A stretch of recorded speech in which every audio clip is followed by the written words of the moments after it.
মুরব্বীদেরকে বলবো, যুবকদেরকে বলবো, এমন বংশের মেয়েকে বিয়ে করবে যেই বংশের মেয়ে তার স্বামীর ইজ্জত কি তা বুঝে। আজকে 80% থেকে 90% ডিভোর্স হচ্ছে মেয়ে চরিত্রহীন হওয়ার জন্য, টিকটকার হওয়ার জন্য। আমি কি বলবো, দুঃখের কথা, আমার কলিজা ফেটে যায়। ক্লাস 7 এর মেয়ে, 8 এর মেয়ে পার্কে গিয়ে প্রেম করে বেড়ায়, ক্লাস 5 এর মেয়ে টিকটকে উলঙ্গভাবে নেচে বেড়ায়।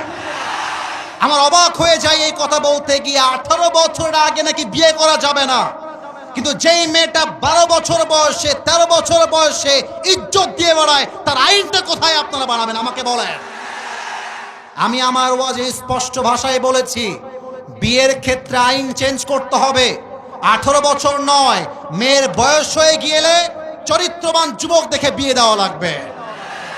আর মেয়েদেরকে বলবো, বিয়ের সময় আসলে কিছু মেয়ে আছে দেখবেন টাকা পাইলে বুইড়া টাকলার সঙ্গে বিয়ের পিড়িতে বসে যায়।